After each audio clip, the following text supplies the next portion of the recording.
Un des phénomènes les plus occultes de la vie humaine est celui qui se rapporte à la réalisation de l'origine et de la nature fondamentale de la question et de la réponse. J'ai déjà indiqué que l'homme ne pense pas, qu'il est dans l'illusion subjective de penser qu'il pense. Ceci étant établi,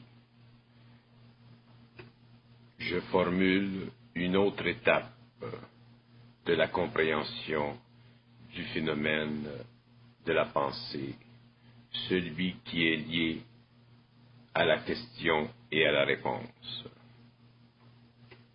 Plus la subjectivité dans la pensée humaine se transforme en objectivité, c'est-à-dire que plus l'homme réalise que ce n'est pas lui qui pense, plus il réalise que même les questions et même les réponses lui viennent d'ailleurs.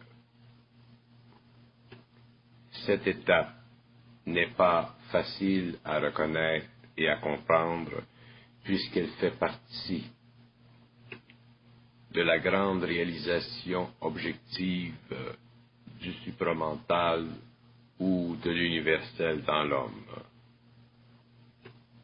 L'homme fonde son intelligence sur sa capacité de questionner et de chercher des réponses.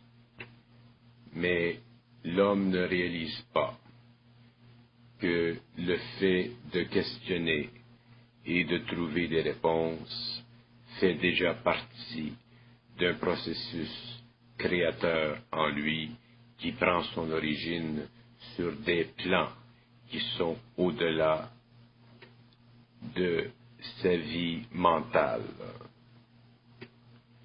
Le phénomène de la dualité de l'esprit humain,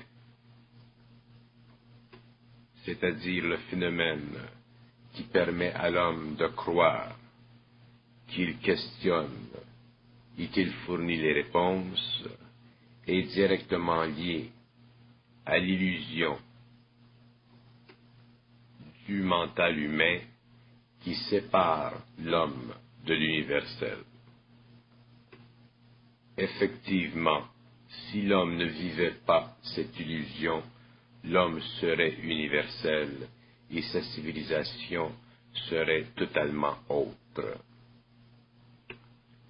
Mais comme il vit cette illusion parce qu'elle fait partie de son évolution, il vient un moment au cours de son développement et du développement de sa maturité qu'il doit réaliser que la question et la réponse forment en réalité une unité qui est directement la manifestation de l'esprit créateur en lui. Lorsque l'homme est suffisamment mûr, c'est-à-dire que lorsqu'il a suffisamment développé l'objectivité de sa conscience, il peut facilement réaliser qu'effectivement l'esprit produit en lui la condition vibratoire nécessaire à la formulation d'une question et d'une réponse. Avec l'ajustement de ces formes pensées, il lui vient petit à petit de réaliser que l'homme, que l'esprit de l'homme fait partie de l'esprit universel et que l'unité de ces deux esprits est contremandée par son système matériel de perception qui lui fait croire qu'il est lui-même le centre de toute chose, même en ce qui concerne les choses du mental. Bien que l'homme accepte facilement sur le plan philosophique ou sur le plan spirituel, l'idée d'une unité totale entre tous les plans, lorsqu'on lui propose qu'en fait l'unité est déjà préexistante, mais que son ego voilé refuse d'en accepter la réalité et de se rendre disponible à cette réalité, de sorte que l'homme se voit forcé de vivre une vie en séparation d'avec l'esprit qui déjà cohabite en lui. De là la souffrance humaine et l'éclaboussure qu'il vit constamment à cause de son incompréhension, de son ignorance et de l'orgueil qui se manifeste petit à petit en lui à cause justement de cette séparation illusoire. Il est difficile à l'homme de reconnaître que la question ne vient pas de lui, justement parce que la vibration de sa pensée n'est pas suffisamment élevée pour créer en lui l'unité de sa conscience. Il lui est plus facile de reconnaître que la réponse peut venir d'un autre plan parce que il ne peut pas totalement rejeter la possibilité qu'une réponse vienne d'ailleurs. Mais c'est au niveau de la question qu'il a le plus de difficulté à réaliser que cette question aussi vient d'ailleurs, mais que la question et la réponse ont tous les deux une fonction vibratoire différente, la question servant à élever son esprit et la réponse servant à le calmer et à le rassurer. Évidemment, la résolution parfaite de cette dualité ne peut pas venir dans un instantané, parce que la pensée, le corps mental doit être assujetti pendant un certain temps à un changement vibratoire. Mais il est nécessaire que ceux qui déjà sont en voie d'évolution vers le supramental commencent à comprendre les nuances de l'esprit en eux et de leur propre esprit, afin qu'ils puissent avec le temps, petit à petit, réaliser cette grande unité qui existe entre l'esprit de l'homme et l'esprit universel lorsque l'ego a cessé de combattre la pénétration de l'esprit universel en lui. Lorsque l'homme a compris que la question et la réponse sont des aspects différents de l'esprit en lui, il lui est alors facile de commencer à entreprendre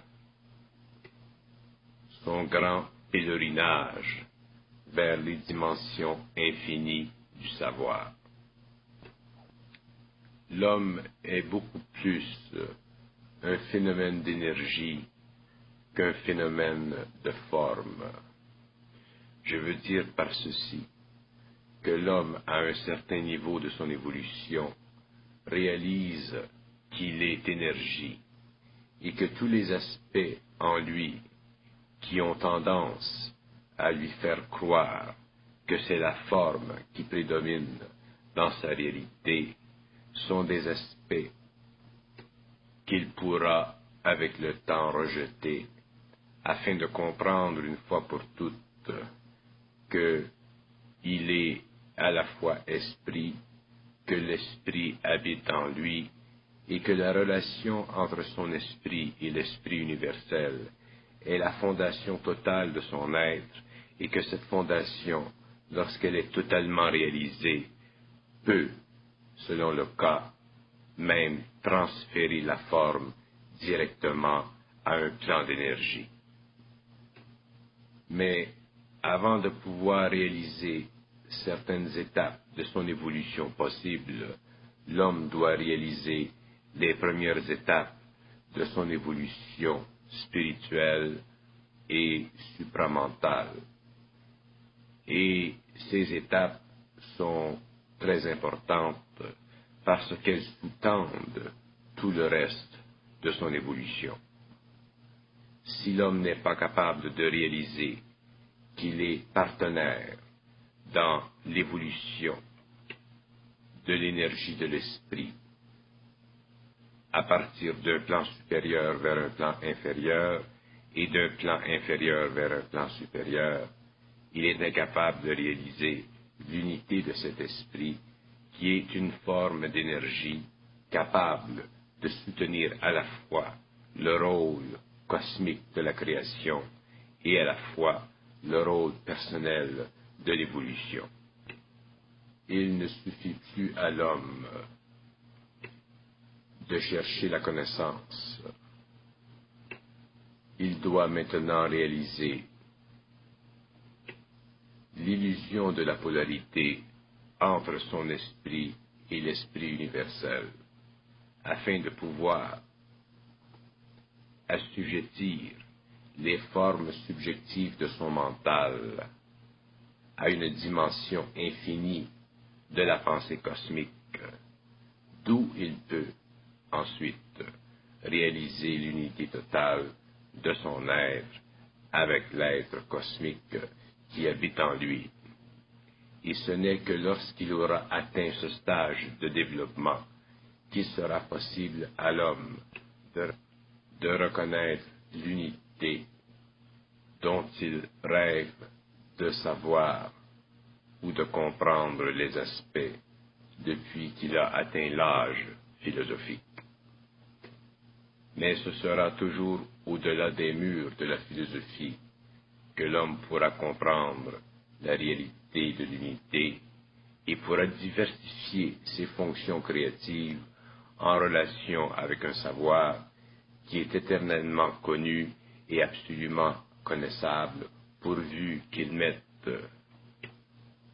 fin au rouage de son intellect, de son intelligence subjective, qui tend, de par la nature même de sa réalité, à diviser la réalité de l'homme contre la réalité universelle. Et c'est dans le mécanisme de la question et de la réponse que l'homme trouvera le premier point de départ vers l'infinité de la pensée et qu'il pourra enfin réaliser que toute question a une réponse et que toute réponse provient d'une question et que lorsque l'unité des deux a été fondée dans le supramental, les questions disparaissent, les réponses ne sont plus nécessaires, et si l'homme doit véhiculer de l'information, cette connaissance ne lui sert plus, mais elle sert à ceux qui en auront de besoin. Ceux qui ont déjà conscience d'une relation intelligente avec le supramental peuvent facilement établir dans leur expérience personnelle le bien fondé de ce que j'avance. Ils peuvent demander au supramental ou à l'intelligence qui se situe sur ce plan de bien vouloir leur faire comprendre que la question ne vient pas d'eux, mais qu'elle vient du supramental, et que la réponse non plus ne vient pas d'eux, mais qu'elle vient du supramental. Une fois raffermis dans cette réalisation, il leur sera possible ensuite d'accéder à des niveaux vibratoires supérieurs au niveau de leur pensée et de finalement commencer à pénétrer et à vivre une nouvelle énergie au niveau de leur mental supérieur. La destruction de l'illusion de la dualité de la question et de la réponse leur permettra enfin de commencer à goûter à l'unité de l'esprit, et ils verront avec le temps que la crainte est en réalité un mécanisme fondé sur la dualité de l'ego, c'est-à-dire fondé sur l'absence d'unité totale de l'esprit dans l'homme. Déjà, j'ai parlé de questions et de réponses impossibles. Déjà, j'ai expliqué que l'homme peut demander des questions ou poser des questions impossibles, c'est-à-dire des questions qui ne sont pas limitées par l'intransigeance rationaliste de l'intelligence humaine. Le même phénomène, la même possibilité existe pour les réponses, de sorte que lorsque l'homme a commencé à réaliser le pouvoir de demander des questions impossibles, c'est-à-dire des questions qui se situent au-delà de la limite rationaliste de son intelligence, il peut recevoir des réponses qui aussi ne sont pas du domaine du possible, mais font partie de ce que l'on pourrait appeler l'infinitude de l'esprit. Et lorsque l'homme a réalisé les points infinis à l'extérieur de son mental subjectif et intelligent, il peut commencer à savoir, c'est-à-dire qu'il peut commencer à reconnaître les limites de son expérience et réaliser l'absence de limites au niveau de l'évolution, soit de son corps matériel ou de son esprit. C'est dans cet ordre d'idées que l'homme moderne devra commencer son évolution vers le supramental, car ces deux aspects de la réalité psychologique de l'homme sont des obstacles formidables à la compréhension de l'unité de son être. L'esprit de l'homme se contamine par la façon même dont il voit les choses, et le cercle vicieux devient facilement une spirale dont la pointe ne peut s'éteindre que lorsque l'homme a commencé à réaliser la réalité dans un mouvement contraire. Certains diront, pourquoi ces choses n'ont-elles pas été expliquées à l'homme auparavant? La réponse est simple. Si l'homme avait connu ces choses auparavant, il ne serait pas aujourd'hui ce qu'il est, c'est-à-dire qu'il n'aurait pas aujourd'hui développé les facultés de son mental inférieur. Or, ces facultés sont importantes parce qu'elles ont permis à l'homme de s'assurer une vie matérielle suffisamment stable selon les tendances naturelles de son émotionnel, de sa nature animale. Mais puisque l'homme doit maintenant entreprendre un acheminement nouveau, qu'il est sur le point d'entrer en contact avec une dimension de vie totalement nouvelle, il lui devient nécessaire de réaliser ce qui auparavant n'était pour lui qu'un idéalisme philosophique, ésotérique ou occulte. Maintenant que l'homme a le pouvoir et le droit de connaître les mystères de son esprit et de l'esprit, il lui suffit simplement d'en reconnaître les lois afin de pouvoir parvenir à cette nouvelle étape de l'évolution. La matière doit venir avant la plante avant l'animal, l'animal avant l'homme et l'homme avant le surhomme. Ainsi, les conditions du changement et les conditions de l'évolution. Ceux qui pourront progresser vers la synthèse de la dualité de la question et de la réponse pourront facilement pénétrer le supramental et enfin, et une fois pour toutes, décrocher de la condition humaine qui a suffisamment assujetti l'homme de la cinquième race. Il est évident qu'une question et qu'une réponse est toujours proportionnelle au niveau de conscience de l'homme. Moins l'homme est conscient, plus ces questions reflètent les limites de la vie. Moins il est inconscient, plus ses réponses reflètent les impossibilités dans la vie.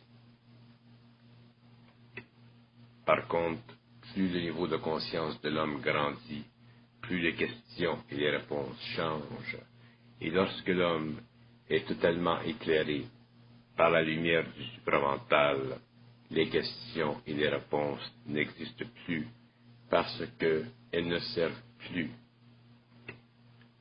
à contenir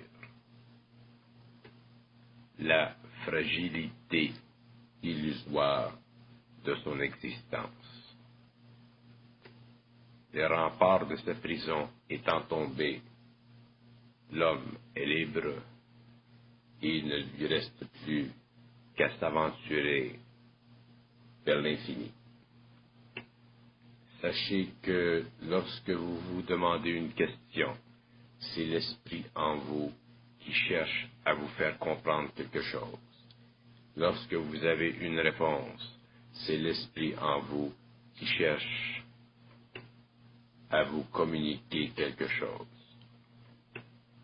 Lorsque l'esprit sera totalement en vous, il ne cherchera plus à vous faire comprendre quelque chose, parce que vous serez dans l'esprit, vous serez dans le savoir. Et à ce moment-là, votre esprit sera vide, en vous s'établira le silence, et lorsque vous parlerez dans l'esprit. Mais ce que vous direz et ce que vous comprendrez ne sera plus pour vous, parce que déjà vous aurez été élevé dans l'esprit de la compréhension, dans l'esprit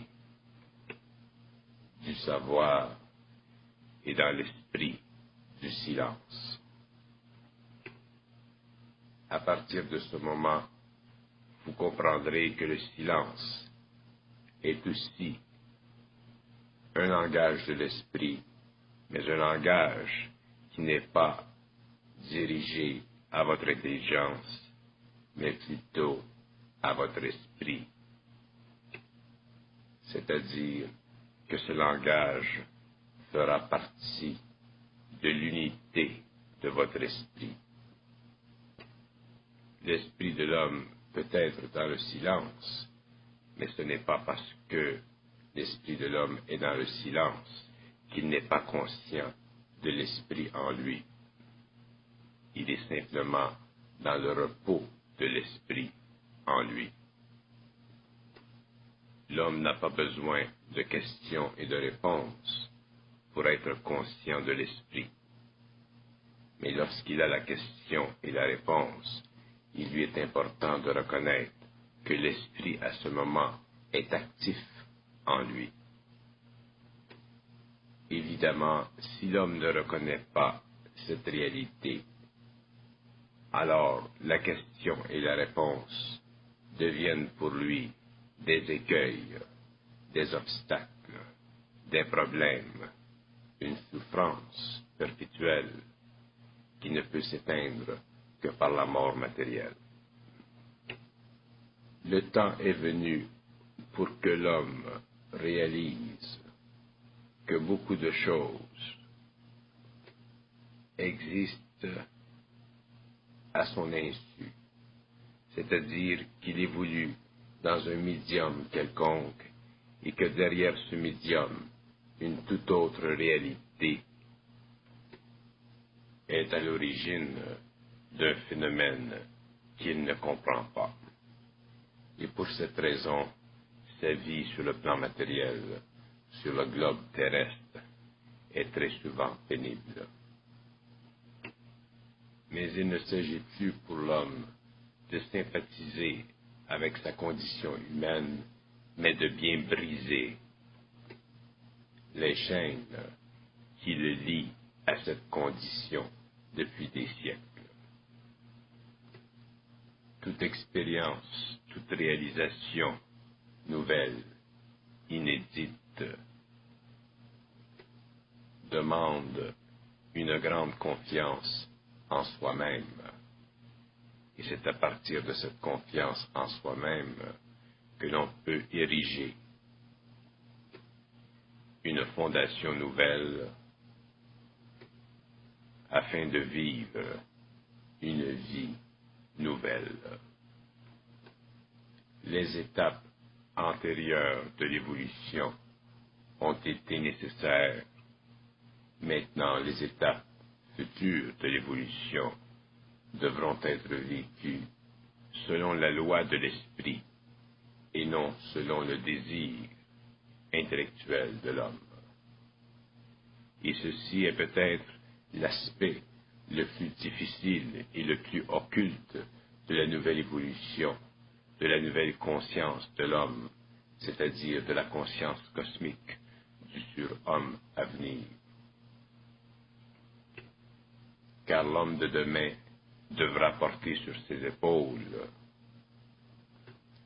le poids de sa nouvelle connaissance, mais c'est justement ce poids qui libérera la race de toutes les illusions possibles et imaginables de la condition humaine. Seul l'individu, par lui-même, sur lui-même, peut surmonter ces obstacles.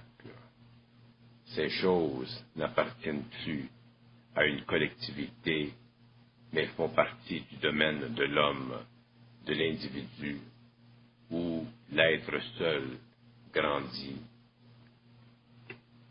selon sa capacité interne de dépasser les limites de l'illusion psychologique de son intelligence mortelle.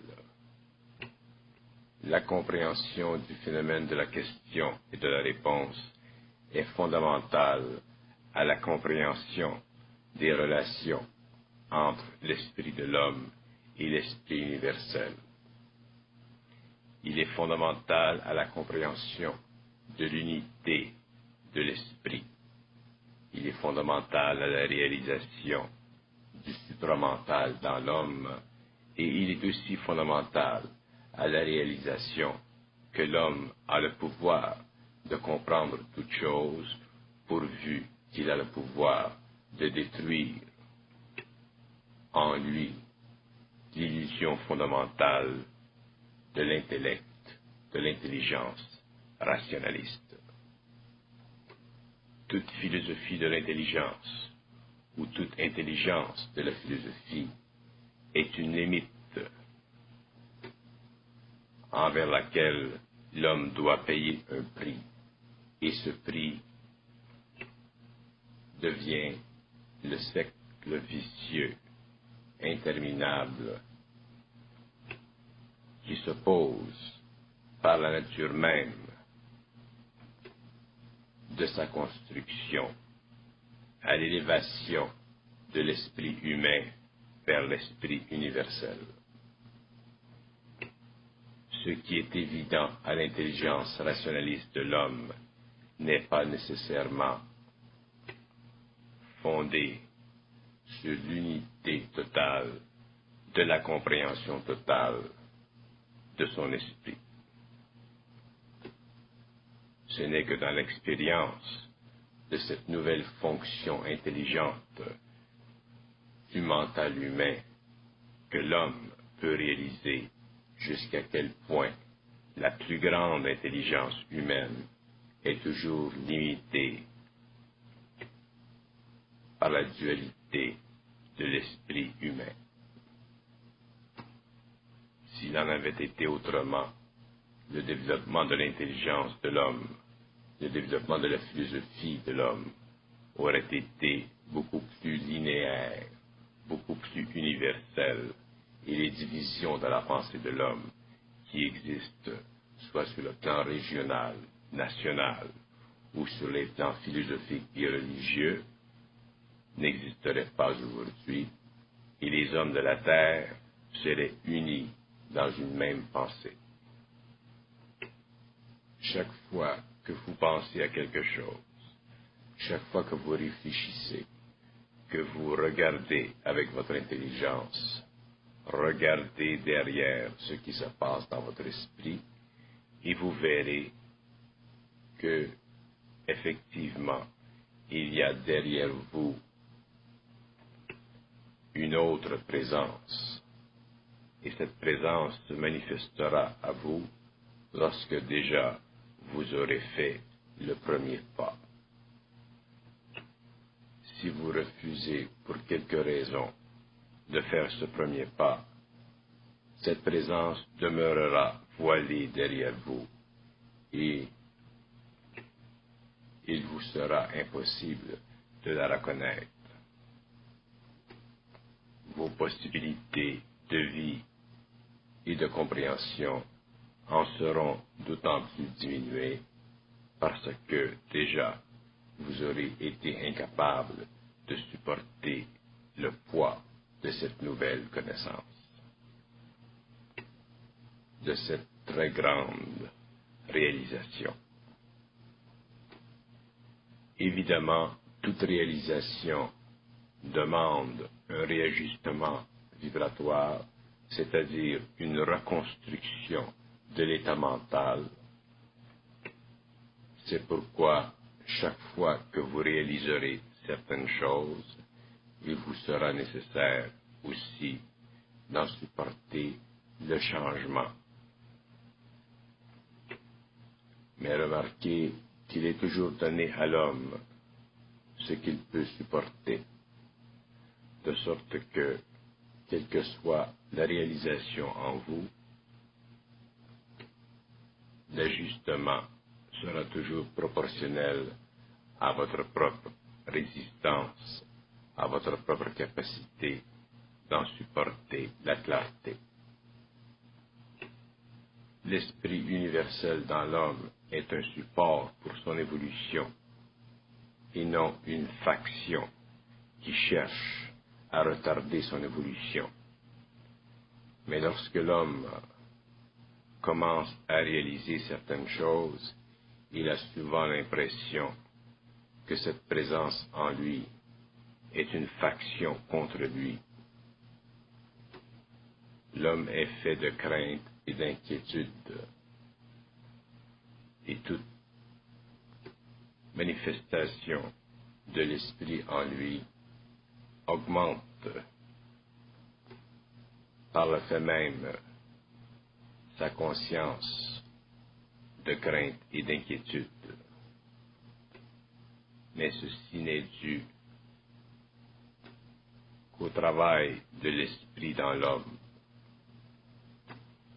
qu'à l'élévation de son mental inférieur vers son mental supérieur.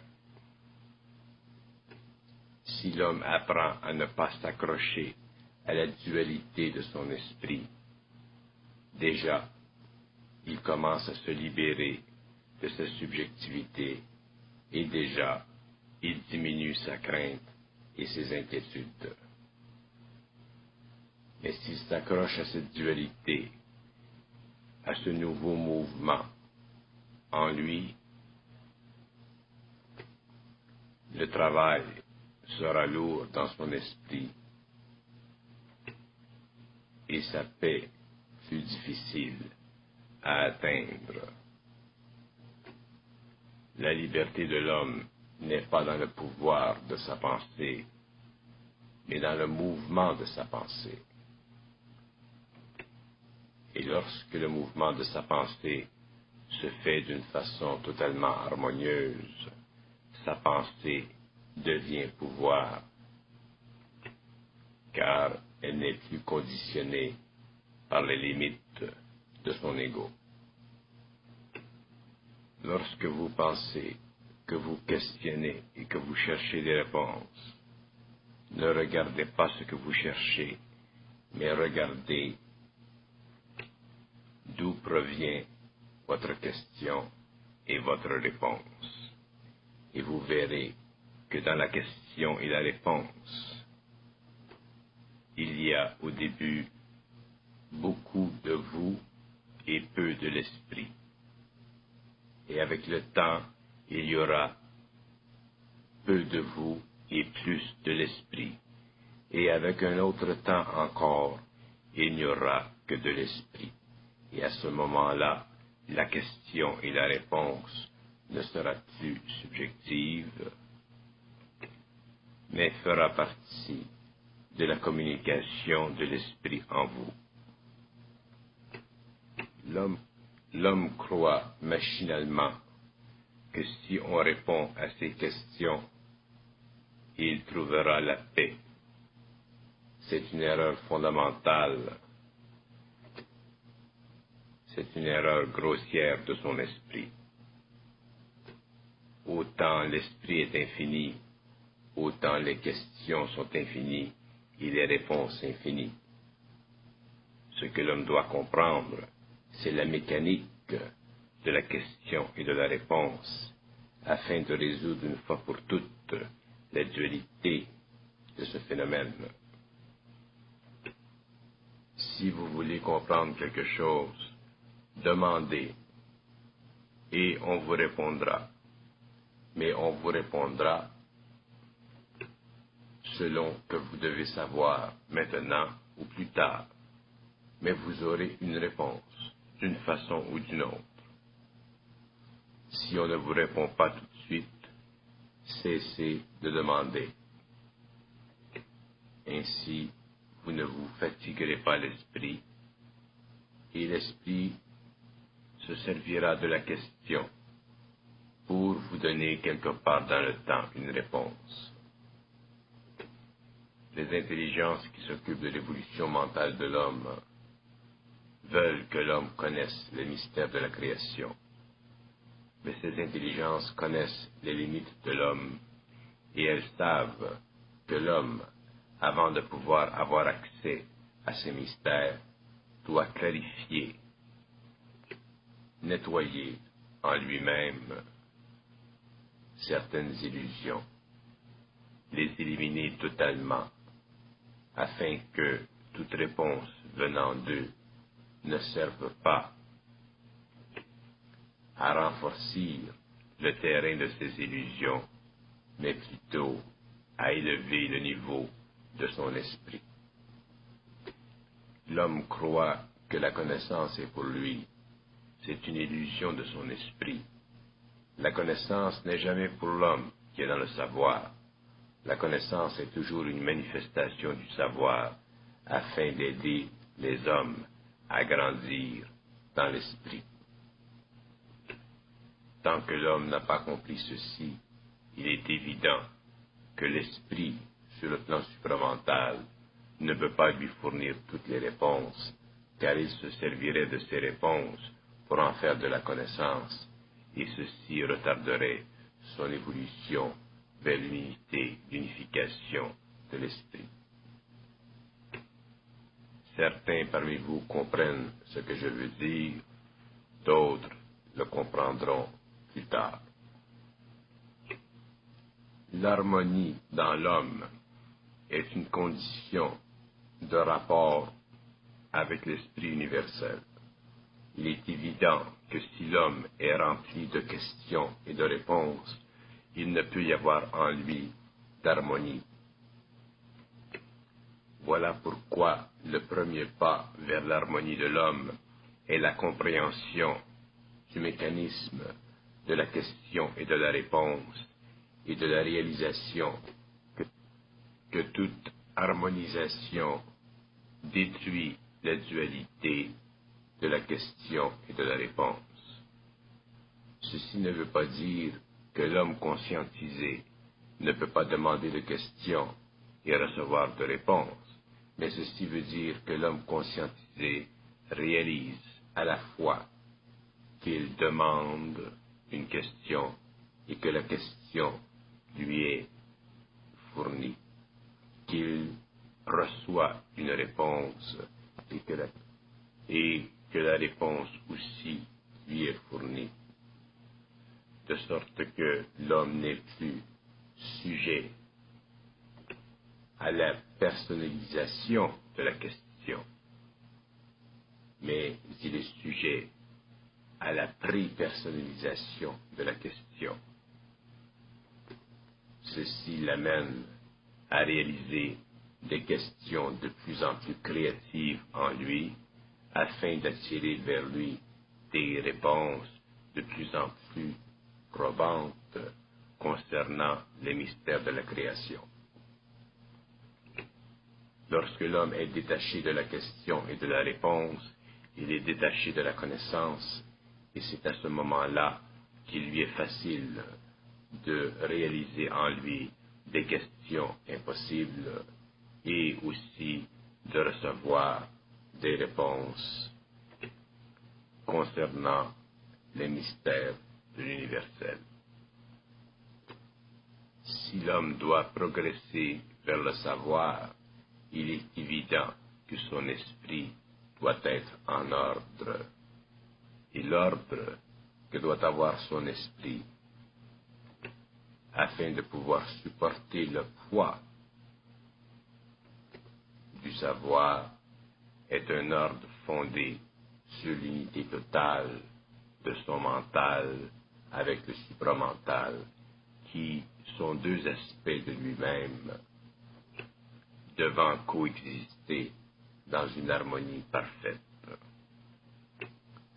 Son mental, le petit moi, le supramental, le grand moi. Et lorsque le petit moi se retrouve dans le grand moi, et que le grand moi se retrouve dans le petit moi, il y a chez l'homme une totalité, c'est-à-dire une grande unité. Et c'est à ce moment-là qu'il lui est facile de voir derrière le voile de la question et de la réponse et de ne pas se prendre au sérieux dans la connaissance. Si l'homme se prend au sérieux dans la connaissance, il sera automatiquement attiré à rechercher la vérité. Mais s'il ne se prend pas au sérieux dans la connaissance, il laissera passer en lui ce qui doit passer, afin que se fasse sur le plan de son évolution ce qui doit être fait, et non ce qu'il désire être fait. Ainsi disparaît en l'homme l'orgueil de son intelligence, et ainsi apparaît en lui l'humilité de son intelligence. Et à ce moment-là, son intelligence grandit, son intelligence prend expansion, et l'homme devient universel, c'est-à-dire qu'il lui est possible de communiquer avec tous les plans de la création et de connaître tout ce qu'il lui est possible de connaître dans le cadre de son évolution, c'est-à-dire dans le cadre de l'évolution. Ce n'est que dans l'administration harmonieuse de l'énergie spirituelle en lui que l'homme peut avec très grande facilité les vastes royaumes de l'expérience, à la fois visibles et invisibles, et rapporter à son frère l'homme le trésor de ses expériences qui deviennent pour lui une connaissance sublime et inaltérable. Mais comment voulez-vous que l'homme ait accès à cette connaissance s'il est dans l'illusion que la connaissance vient de lui, que la connaissance, dont un pôle est la question et un autre pôle la réponse, soit de lui. Il est évident que cette illusion désagréable doit être mise de côté, doit être dépassée avant que l'homme puisse se servir d'un pôle de l'esprit ou d'un autre, c'est-à-dire de la question ou de la réponse,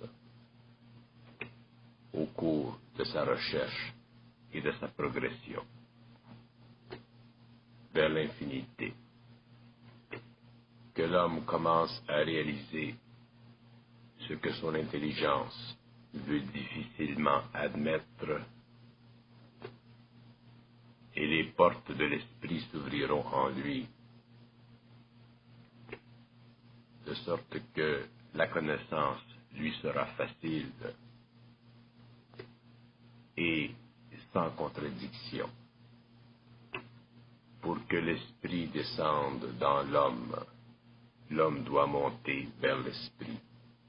Et les conditions universelles de cette rencontre doivent être remplies. Celui qui pourra les reconnaître pourra les vivre, et celui qui ne pourra pas les reconnaître les reconnaîtra plus tard au cours de son évolution.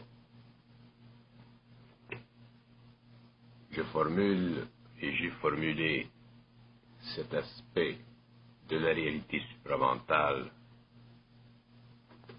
pour tous ceux qui cherchent à le reconnaître et à le vivre. On ne peut pas altérer ce qui est inaltérable, mais on peut comprendre plus tard ce qui n'est pas compréhensible aujourd'hui.